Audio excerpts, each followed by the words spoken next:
E agora eu vou chamar aqui André Suman, da BRQ, trabalhando no Banco Santander. Ele vai falar hoje pra gente de cross-planning, mapeando e priorizando interdependência, com mais de 100 equipes ágeis.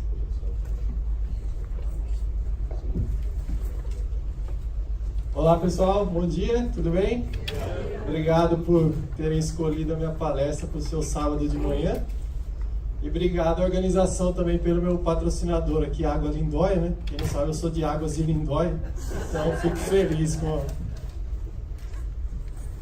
Vamos falar de cross-planning.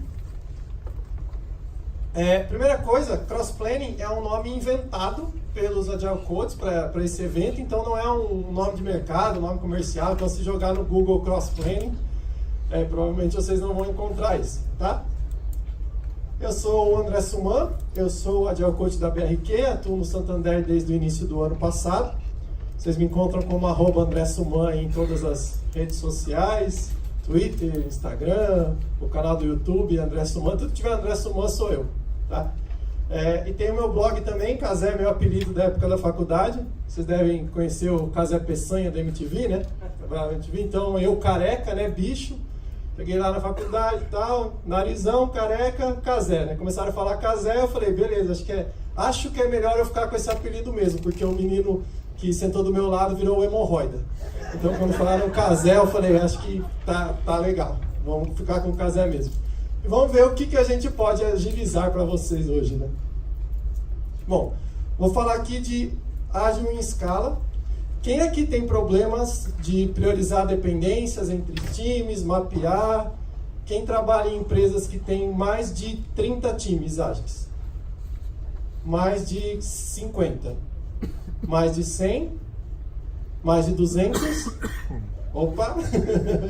Bom, quando eu montei a palestra, quando eu comecei a fazer os slides, eram 240 times, né? 240 squads. Quando eu terminei de montar, eram 242. E provavelmente quando eu chegar lá na segunda-feira vão ser 245 ou 238 ou alguma coisa assim. São mais de 2.000 pessoas diretamente envolvidas, ou seja, mais de 2.000 pessoas em times mesmo, né? E apesar disso, continuamos simples, pessoal e justo. Deu para entender onde né? Bom, qual é a ideia da cross-planning? Promover interações entre squads com demandas interdependentes. Numa organização desse tamanho, você tem o desafio de, primeiro, entender até com quem que você tem que falar para conseguir tratar uma demanda interdependente. E às vezes as pessoas se sentem dessa forma aqui. Com uma diferença. Encontrar o Wally é mais fácil, porque você sabe quem é o Wally, você sabe como ele se veste.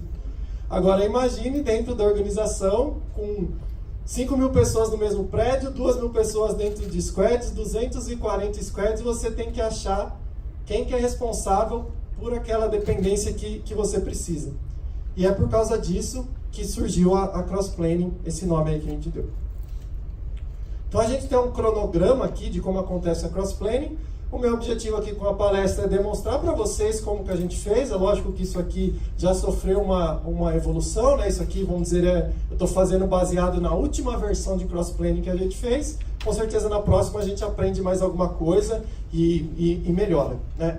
Mas a ideia aqui, um planejamento de aproximadamente 2 semanas, um mapear que leva 1 semana, o quadro mais 1 semana, convites mais 1 semana e encontros 2 semanas. É claro que isso vai variar, e se vocês decidirem fazer algo parecido na organização de vocês, vocês vão avaliar aí o que se encaixa melhor. Então vamos começar com o planejar, que é o primeiro passo. Então primeiro, tenha um patrocinador. Um patrocinador é alguém que tem poder na organização e influência para convidar as pessoas e que elas participem da cross-planning.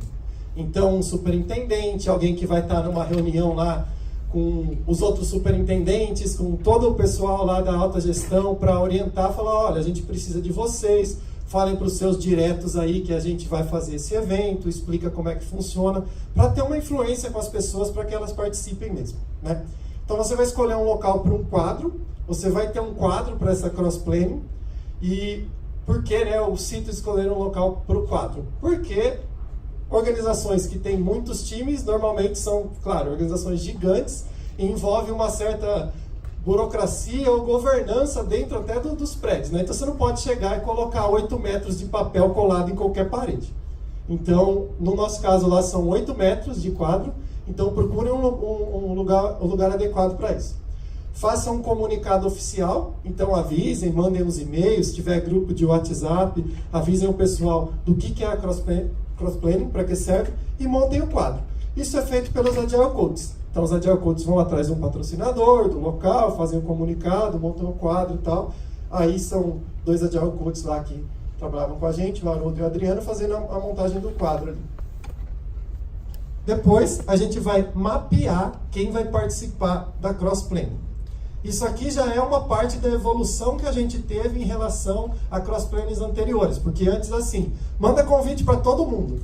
E aí na hora de mapear, você colocava um monte de gente lá no quadro, vocês vão entender daqui a pouco o que aparece naquele quadro, e muita gente não faz sentido participar, porque não tem demanda cross, porque são squads que trabalham de forma autônoma, coisa do tipo. Então a gente decidiu que vocês o time faz uma inscrição para participar da cross-planning. E como funciona essa inscrição? Você participa da cross-planning com uma inscrição direta, se você for um demandante. Então, eu sou de um time que vai fazer alguma coisa que precisa de alguém. Então, eu vou lá e me inscrevo e falo assim, eu quero participar da cross-planning porque eu preciso demandar alguém para alguma coisa. Essa é uma inscrição direta. E tem a inscrição indireta, que é se você for o demandado. Então, se você não vai demandar ninguém, mas alguém te demandou, obrigatoriamente você participa também. Alguém precisa lá de você, certo? Essa é uma inscrição indireta. Isso é feito pelos POs, pelos PMs, Scrum Masters, eles avisam os Agile Coaches e falam, olha, o meu time quer participar dessa cross-planning aí. E aí, a gente manda para as pessoas um arquivo para que elas preencham cards sobre as demandas e as dependências que existem. Então, todos os times, eles recebem um documento com cards demandante, demandado. A verdade é, eu dependo de um certo time e eu dependo de um certo time para fazer tal coisa. Então, todo mundo preenche 2 quadrinhos. Eu, nome da minha squad, dependo do fulano. Então, já está claro que eu tenho a necessidade de conversar com o fulano. E o para quê que eu preciso daquela pessoa. Para o projeto tal, etc. Então, você preenche aí, a gente coloca o fundo diferente, né, para ficar mais fácil identificar. Se tiver a história do Gira, já pode colocar. Se tiver a data da release, já pode colocar. Isso aqui é o nosso card que o demandante preenche. Eu vou mostrar aqui um exemplo para vocês. Então, aqui um exemplo é a inscrição do cadastro positivo. Eu sou a squad de cadastro positivo e eu dependo da squad do mobile, do celular. Então, eu, como cadastro positivo, dependo do mobile para incluir um botão participar para que o cliente se inscreva no cadastro positivo do app. Então, eu tenho uma squad lá cuidando de toda a parte de cadastro positivo. Só que eu precisava ter no app um botãozinho para o cliente entrar e falar assim, eu vou participar do cadastro positivo. Como a gente é ágil e o mercado é ágil, isso aqui já caiu, né? Que acabou de ser aprovado que todo mundo tem que participar do cadastro positivo, independente se você tem vontade ou não. Então, acabou ficando um exemplo que era real e acabou caindo, né? Pra gente ver como o nosso mercado é dinâmico. Mas a ideia era essa. Qualquer dependência que você tem com outro, você explica do que se trata. Se tiver data da release, se tiver história no Gira, você coloca. E aí a gente vai ter um quadro. O quadro onde você vai pregar esses papeizinhos numa coluna demandante e numa coluna demandado. Então aqui, esse quadro, cada pedacinho daquele azul, ele é uma squad. Eu vou dar um zoom em cima do que está acontecendo ali no quadro, para vocês entenderem como que a gente posiciona os papeizinhos no quadro. Então aqui é um exemplo, cadastro positivo, ele tem a coluna demandante e demandado. Valoração, que é outra squad, demandante e demandado. Então o quadro todo, ele tem os nomes das squads. Esse quadro aqui, ele tem azul ali e embaixo, porque o quadro continuou na linha de baixo, entendeu? Mas você pode fazer o quadro todo com todas as squads continuamente, assim. Acho que até chama mais atenção, quanto maior a parede, fica mais legal, né? Mas aí fica a critério de vocês. Aqui a gente, para aproveitar o espaço, começou embaixo de novo. E aí tem as datas das releases ali, no caso são releases mensais, né? Para ter mais ou menos combinado qual que seria a data. Então o que você vai fazer?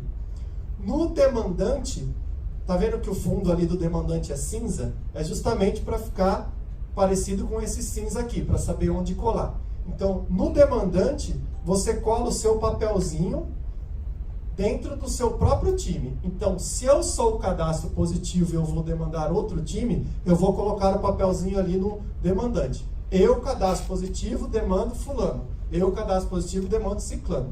Então, para eu saber quais são todas as squads que eu demandei, basta eu achar a minha no quadro e ler a coluna demandante, eu estou sabendo todo mundo que eu estou demandando, certo? Se eu for demandado por alguém, vai colocar o papelzinho com o fundo branco na coluna demandado. Então, nesse caso, eu iria achar o mobile no quadro e colocar lá no demandado do mobile que eu preciso. Ou seja, você sabe tudo se você achar a sua squad no quadro. Se eu fui demandante de alguém, todos estão embaixo ali do nome da minha squad, e todas as squads que estão me demandando, colocaram ali na coluna demandado. Então basta você se encontrar ali que você sabe para quem você está pedindo e de quem você está recebendo, né? E aí, baseado nisso, o quadro vai ficar mais ou menos parecido desse jeito aqui. Aqui já está com os papeizinhos, né? E os Agile Coaches vão lá e vão fazer um mapeamento disso. Ver todo mundo que está demandando, todo mundo que está sendo demandado, e a gente cria um mapa mental com toda essa bagunça aí de quem demandou quem. E o que a gente faz com isso? A gente vai lá avaliar cada nó desse, aonde que está chegando muita flechinha, da onde que está saindo muita flechinha, e baseado nisso, e aí não tem exatamente uma regra, mas a gente vai marcar encontros com todo mundo que é interessado naquilo ali. Então, nesse exemplo aqui, cadastro personas ali embaixo. Tem um monte de flechinha chegando nele, certo? A gente vai marcar um encontro em frente ao quadro, fazer um convite para todo mundo que jogou flechinha para ele, para que as pessoas se conversem. Porque como envolve priorização, dá para entregar na release, você tem que saber todo mundo que está te demandando, para você saber se você vai conseguir atender. E para quem sai muitos nós também. E às vezes tem eu chamo o outro, que chama o outro. E aí a gente já chama todo mundo ao mesmo tempo. Então pensem com esse mapa mental como que vocês podem otimizar o tempo das pessoas para chamar mais ou menos todo mundo interessado ali ao mesmo tempo para tomar as decisões. E aí a gente vai fazer convites. Depois teremos os encontros. Então, o que são esses encontros? Baseado nesse mapeamento que foi feito, a gente manda um convite para os POs, para os PMs, reforça que, se não puderem ir, mandem um representante, e aí a gente vai lá para frente do quadro com a galera e eles vão ler os papeizinhos e entender as demandas. O que você está precisando, quem é você, o que dá para a gente fazer, consegue me prometer para essa data, estava considerando tratar isso ou não.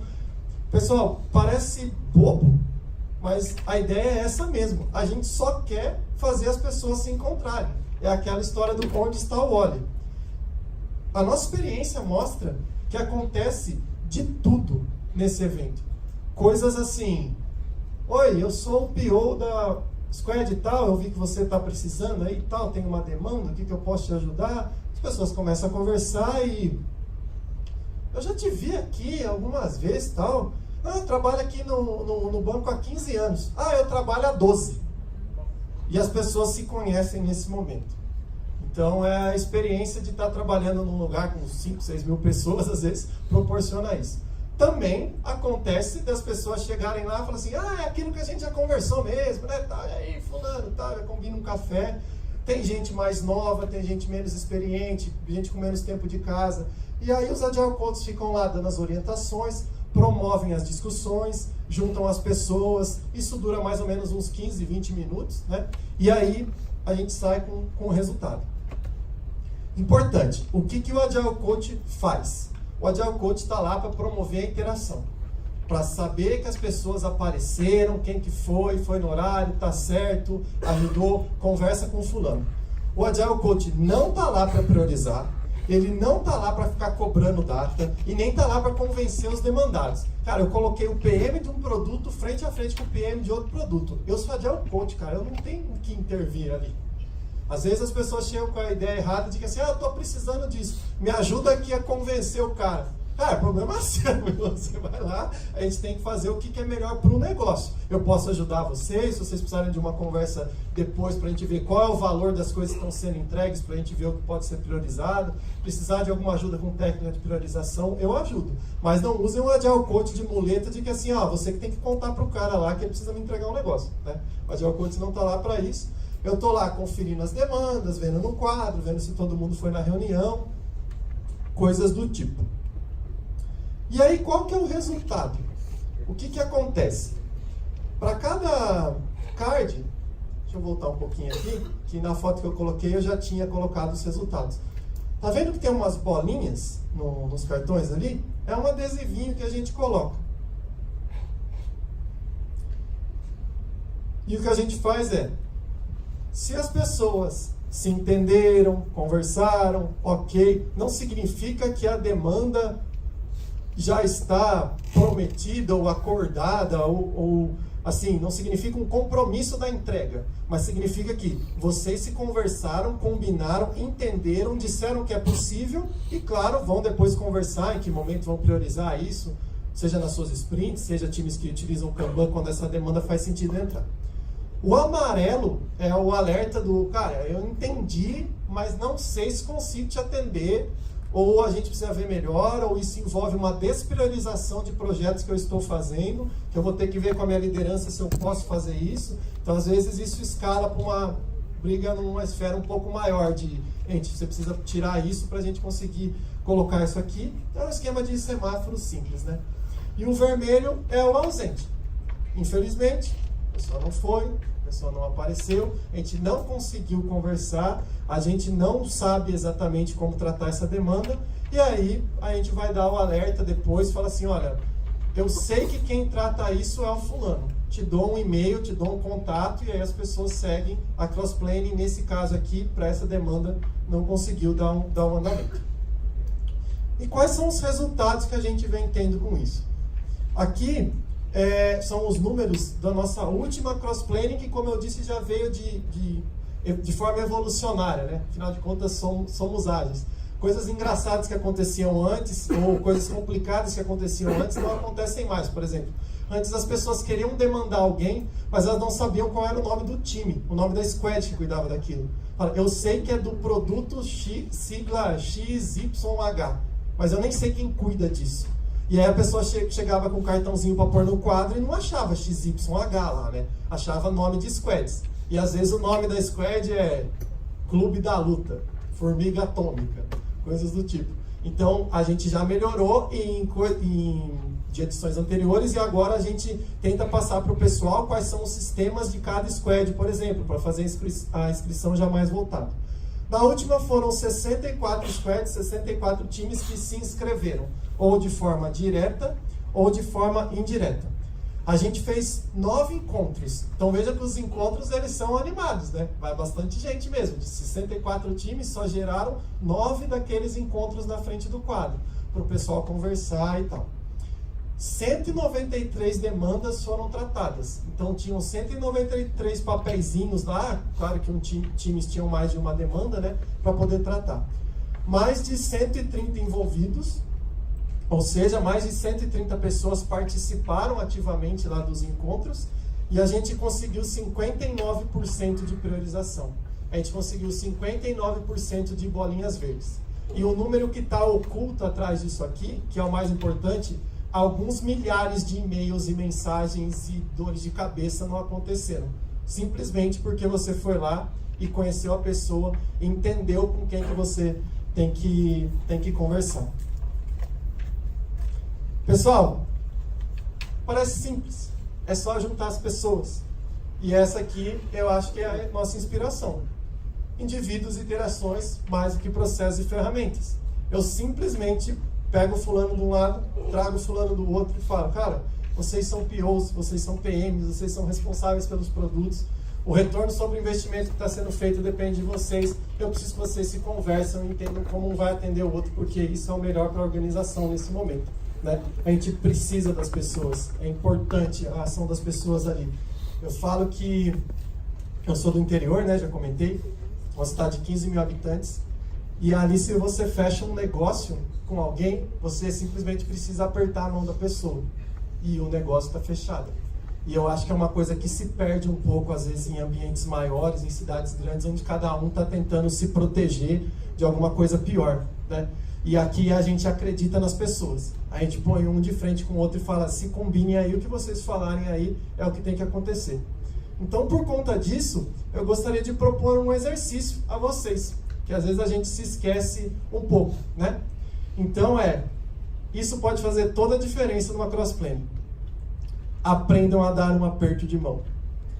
Olhem nos olhos das pessoas. Você deve chacoalhar a mão de 3 a 5 vezes. O aperto de mão tem que ser firme. Isso é independente do seu gênero, né? A imagem, eu sou péssimo de desenho, então a imagem que eu achei tinham 2 homens ali, mas enfim. Cuidado para não apertar muito forte. Aperto de mão mole é uma coisa que a gente odeia, né? Tinha aquela... tal. Então o exercício agora é o seguinte. Gostaria que vocês dessem um aperto de mão, como tem que ser, no seu colega do lado. Se apresente e deseje um bom dia.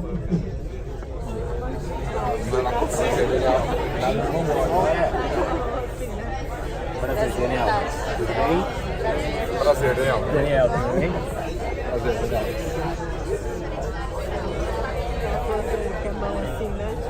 Nossa, dá uma raiva. A mão escapa, assim, né? Também tem uns que fazem 10 vezes. Ou quebram a minha mão, né? Tipo, nossa, cara. Alguns de firme com... Calma aí, né? Firme com o esmagador. Beleza?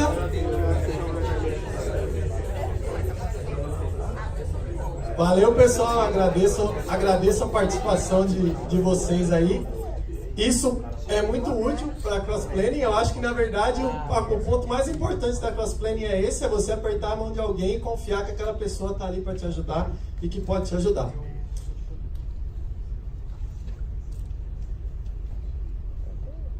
Parou aqui. Você passa para mim, por favor? Opa. Aí.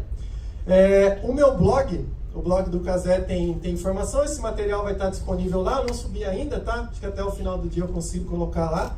No Twitter e nas redes sociais todas eu sou André Suman.